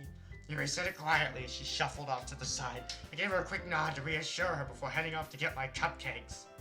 Alright, wait, are we switching perspectives? We're switching perspectives, okay. I was standing over by my tea set, quietly contemplating the situation at hand as I brushed a lock of my hair out of my face. The water was boiling as I got the tea prepared. The only thing breaking my conversation was the sound of tinfoil unwrapping. I hurried up a little bit so I could deliver my tea in a timely manner. You know what? I can excuse Natsuki's insults. I mean, she usually is the person who assumed, oh, he's a pervert. So, but again, this is sounding like it's going to become a common theme. We're at 15 now. Here you are. I spoke softly as I spread the cups around, making sure to correctly place the cups in the order I was told. I gave the boy a rather unique cup to distinguish him from the rest of the group. One for being rude. How? And two for an idea that Monica had. Monica came up with a special coded up thing that would reduce the power he had over us or something. Oh, you mean the player, right? I still think most of this is a bit crazy. I sat down next to Natsuki and carefully lifted my cup. How the hell was he rude? He just looked at you a little funny before turning around and saying normal greetings. What the hell? Eventually, after a long bout of silence, the MC spoke up about the way the cupcakes were designed. Natsuki did not like the comments he made at all. They were right. MC is evil, right? Is this how we're doing that? I laughed to myself at the interaction as I ready to take a bite out of the fluffy cupcake. So Yuri, they let you keep a whole tea set in this room? Right, I was next to be spoken to. Yes. The teachers are okay with it. It doesn't take up that much space to them, really. He nodded. I felt my smile waver slightly. He looked off to me. Monica's words rang a bit in my head. Why is he... I don't like... What do you mean? You don't like tea? You don't like tea? Or you don't like him? I'm confused. But then again, so is she. We're both confused. The only way the two of... Nope. I just want to... So what made you consider joining the literature club, Robbie? Oh, you know. I gotta play the role of a psycho.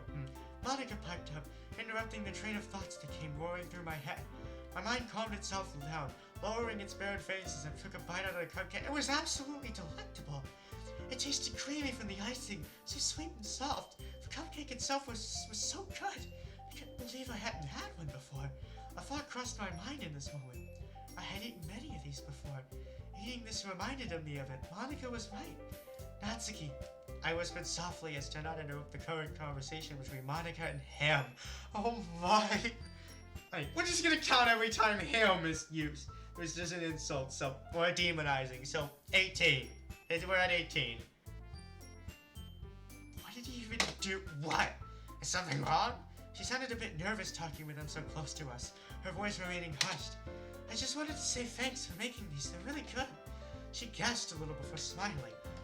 I saw that out of the corner of my eye. Again, the sync up as well. It's weird for every bad quality the mod has. The fact that we're at 18 of these for no reason. Like, no real reason anyway, aside from he might be connected to the player. Player's bad. these girls don't really know correlation doesn't equal causation, does it? Like, she just, like, Sayori just considered maybe he's a representation of the player before just accepting it as fact. And now that I think about it, what did he even do so far? A condescending glare looking vile? I don't know. You're welcome, but you know, you don't have to thank me or anything. I nodded in response, intending on telling her that she was owed it, but quickly interrupted by Monica speaking up in her conversation. And we all want to improve the club, don't we? Natsuki and I both agreed promptly with Monica. We were going to improve the club, just not in the way the MC was thinking right now. I am counting it as a slight against him. Just, oh no, that's more foreshadowing for the plan. Yeah, I'll just put that down because an insult was. Yeah, no, I'll keep that there. Because an insult is surely coming up, right? The rest of the meeting went on with some salt talk, nothing that I really would bother remembering at this point. I mainly avoided it, trying to keep myself out of harm's way or any kind of issues that involved me, up until I couldn't stay out of it any longer, that is. So Natsuki, I meant to return this to you yesterday, but you kinda ran off. She held up a small piece of paper, holding it out to the small girl. Natsuki practically ripped the paper out of her hands. But Monica, how dare you? She was exaggerating her reaction, but it was amusing nonetheless. Gosh, everything about you is so adorable. Sayori came up and hugged Natsuki from behind, putting her head on top of hers. Natsuki's face turned bright red as she pouted. Natsuki was actually embarrassed? You write poetry, Natsuki? Natsuki nodded quietly, trying not to disturb the girl resting on top of her head. I think that's really impressive. Why don't you share them sometime? Natsuki opened her mouth to argue and shook her head. No, my poetry isn't that good. You wouldn't like them. I nodded in agreement with her. I have to agree with Natsuki. It takes a lot of time and confidence from a writer to share something so deep and personal, especially when the writer is expressing themselves in particular. The MCs looked straight at me, a jolt of disgust coursed through my body as I stared back. I'm counting. Yep. You sound really experienced. Maybe you want to share instead? I went still from shock. I didn't want to share anything with him, especially. Yep. He didn't deserve anything that personal. Sayori seemed a bit melancholic for him. I guess she was still wanted us to share, even if it was with him. Okay. 20. We're at 20. Okay, what? She literally acknowledged that he was like a character, like, who was being controlled. What are we doing? Okay, everyone, I have an idea. We all looked up at her. How about tonight we all make a poem and share it with one another tomorrow? That way we can connect a lot better as a club. Everyone nodded, albeit I was the last one to agree. I was still pretty sour about having to work with him in any way whatsoever. Jesus. Wait, I didn't agree to joining the club. The group all stared at him in response. Sayori looked dejected, Monica looked downcast, and Natsuki looked flat and irritated. I shook my head and looked down at my lap. Mine wandered off as I thought about the clothing I would wear tonight. I don't have very better outfits right now, and Monica said she would teach us something tonight. What? Whoa, history. A little tonight. She would teach us a little tonight. About what? Okay, fine, I'll join the literature club. Both of us looked up and smiled, although the smiles looked incredibly forced. Yep. This mod is as infamous.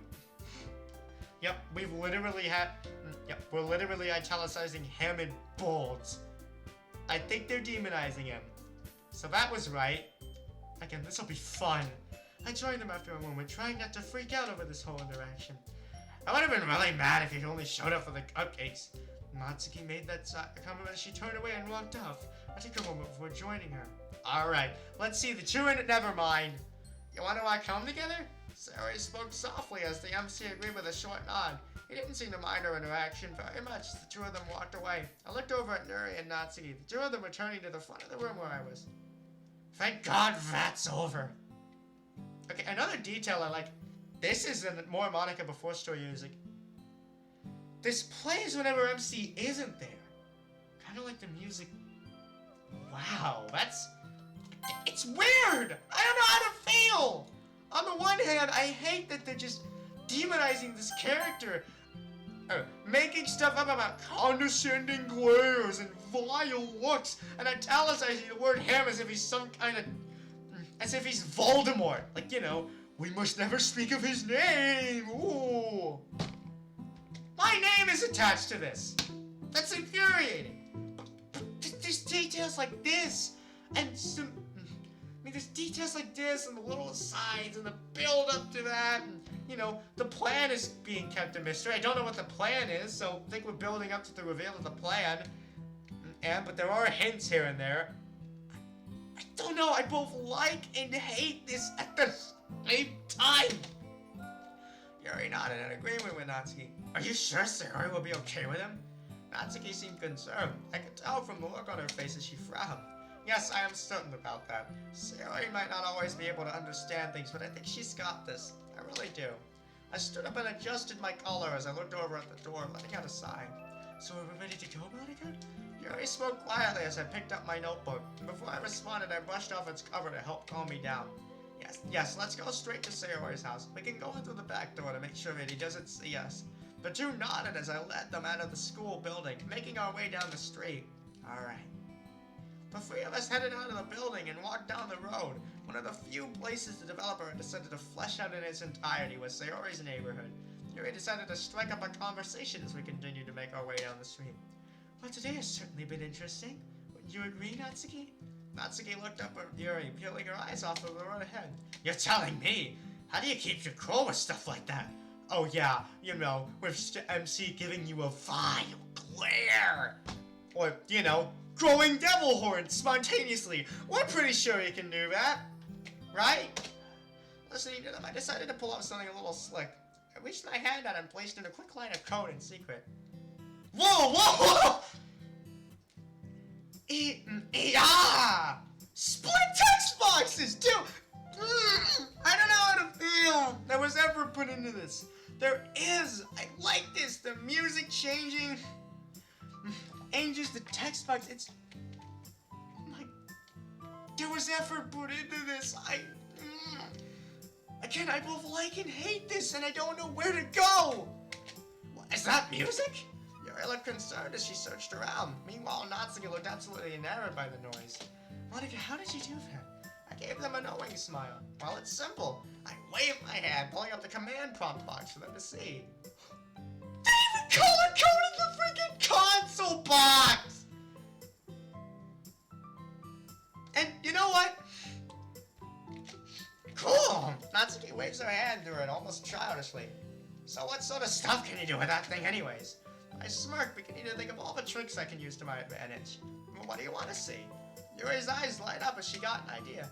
Can you make it later outside? Like nighttime? I nodded in response with a smirk still spread on my face. The whole point is for MC to not notice something going on. The player can't see you, but, you know, he'd probably notice if you suddenly turned off the sun. With a flick of my hand, the world around us stutters for a moment. The music grinding to a halt as the street and sky jitter. Oh. Yeah.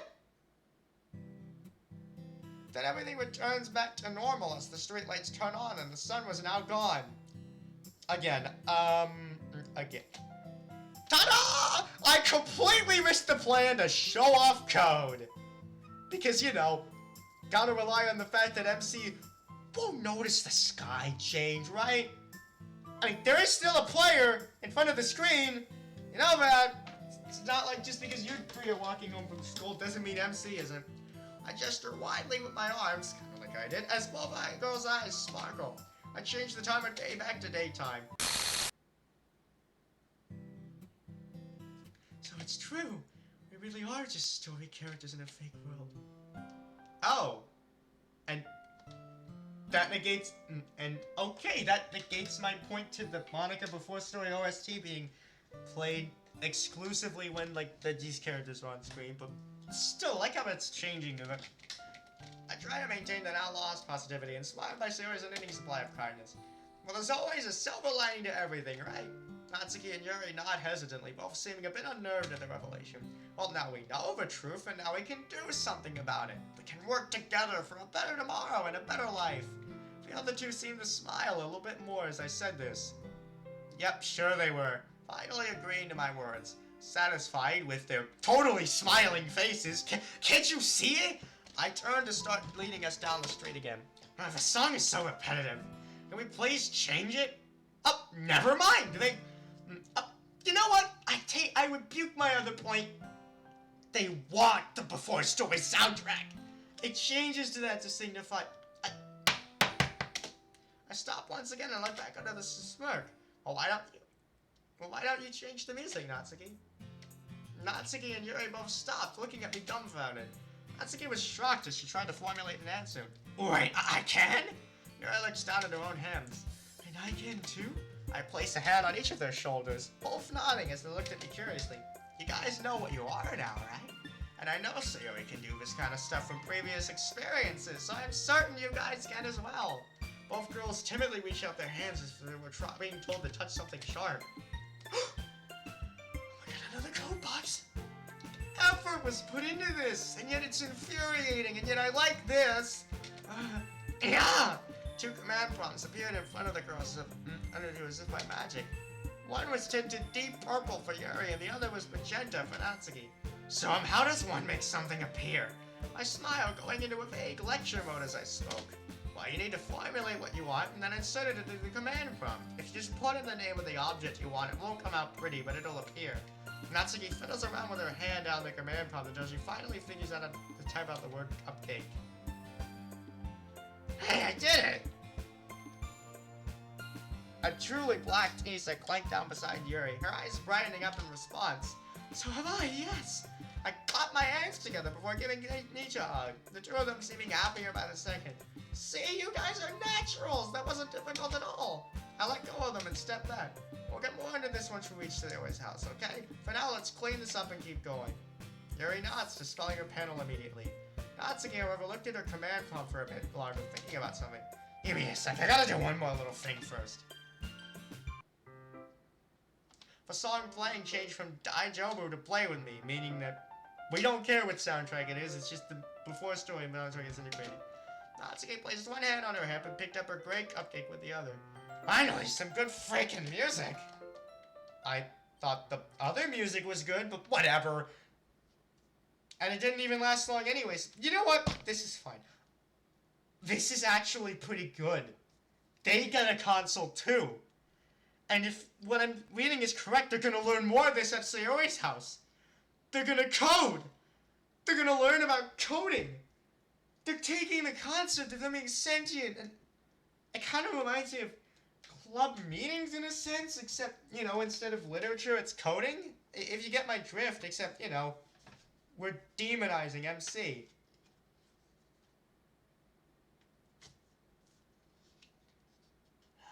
This mod is... Okay, so far the mod is okay. I don't know if it'll get better or worse, but... Okay, I tapped on her back door a few more times, and I was... Oh, God. So sorry, my eyes were resting on a rope that was sitting in a bush nearby. Had to be this... Went from... Hey, guys! I snapped back to the door, which had swung open when I wasn't paying attention. Wait, all that took place after... Whatever. Sarah was standing in the doorway, a smile on her face. Siri, hi, thanks for letting us come over. Yuri responded back blissfully as Natsuki smirked widely. Hey, nice place you got from the outside. Siri pounded a little, she waved us in. I had been carefully typing in a line of code to delete the length of rope that was laying outside. I felt a bit of satisfaction as the code went through. She won't need that anymore. Not ever. I mean, she already threw that out the window with gusto, but you don't know that, so... The door closed behind us, and with that it felt like an old nightmare had also been left behind. I felt good. Alrighty then. It was late at night before we finally stopped our discussions about the rest of the week. I had also introduced the basic coding knowledge to all of them. All of the girls picked up coding rather quickly, and as expected, Sayori had been the first to figure it out. She seemed like a natural in. Hey, watch this! Our cookie! Sayori was laughing as she coded in a cookie. A big round cookie covered in chocolate chips. Yes! She picked it up and bit into it, chewing the baked good. Her look was that of a thief who had just stolen a priceless gem, or in any case, stole the tastiest cookie. Oh, yeah, this is... She was still chewing as Natsuki replied with a smirk. You think that's cool? Natsuki seemed to code in something, and all that appeared was a pink cupcake with purple icing. See that? I got the colors down now! Yuri giggled a bit off to the side, trying not to be too loud. To no avail, of course, when Natsuki's superhero. What? What are you laughing at? I looked over at her and saw. Nice color choices, you're very inspired.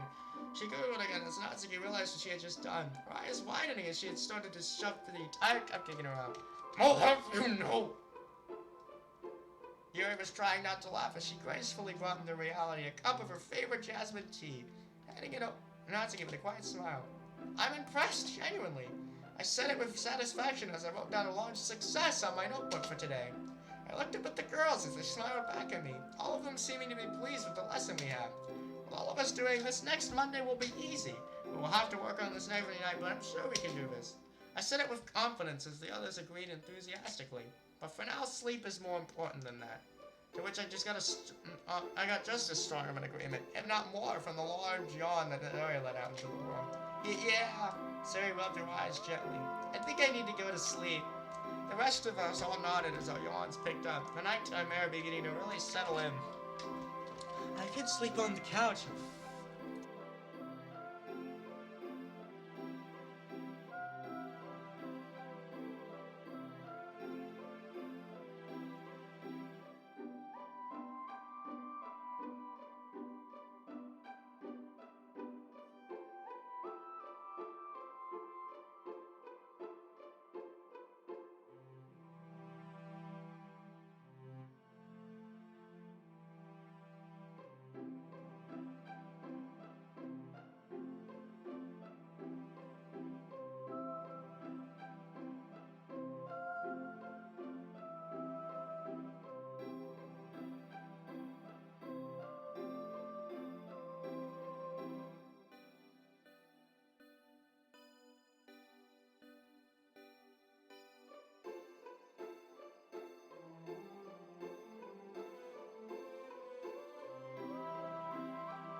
Alright, we're back. Sorry, had another little intermission. Let's go.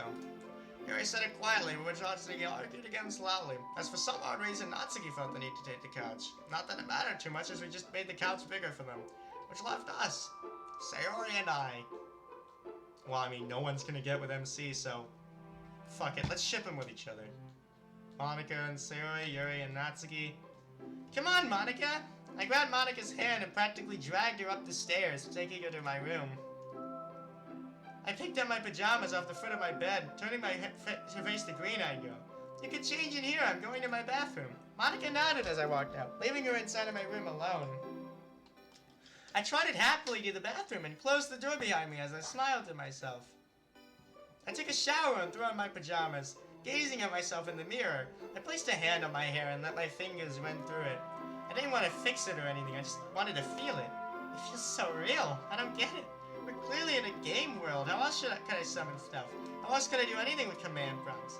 Okay, maybe Monika will know. Plus, she's probably waiting. God, please don't let this... I spoke aloud to myself as I left the bathroom and went towards my room, but before I entered, I knocked on the door. Monika? I got no response, only silence. Monika, I'm ready. Are you? Uh-oh. Panic rises in my chest as flashes of memories taunt me. I couldn't see me clearly, but they were there. I'm coming in, okay? I have the strangest feeling of deja vu. Oh, come on! Uh-oh. What? I stood in the doorway and looked down at my bed. I didn't know what to say or how to react. Monika was sitting on my bed, her sleeper on, but she was just staring off at the floor. Monika? It was then that soft sobs came from the girl who hadn't yet noticed me enter the room. She then looked up at me and her eyes widened as she realized that I had walked in on her. Her hands shot up to cover her mouth. I wasn't expecting you to be back here so soon, I'm sorry. She wiped her face off and stood up, looking around as she tried to play off what just happened. Why do I sleep? On the floor? I tossed my school clothes off to the side and walked over to her. I put a hand on her shoulder, her attention directed to me as I stared straight at her. Monika! I surprised myself with how stern I was able to make my voice sound in that moment. I know you think you might be alone here, or that we can't understand, or that we won't accept you for what happened. Not even giving a second thought, I wrapped my arms around Monika, hoping to comfort her. She didn't return the gesture. Her arms were hanging limply by her sides. But we want you to get better and be able to lead us out of this mess. We want to help. We care about you. Monika sucked in a sharp breath, her body tensing up. She craned her head back just enough to look into my eyes, her arms shaking. We want to see you happy. You deserve it so much too, because we can forgive you, no matter what happened, because you're here now, taking care of us. Monika tried to pull away, but I kept her close, her face turned away from mine. I forgive you, Monika. She stopped shaking in that moment. I'm being honest, as much as I could possibly be, Monica. Regardless of what happened, it doesn't matter anymore. Hundreds of deaths matter, but whatever.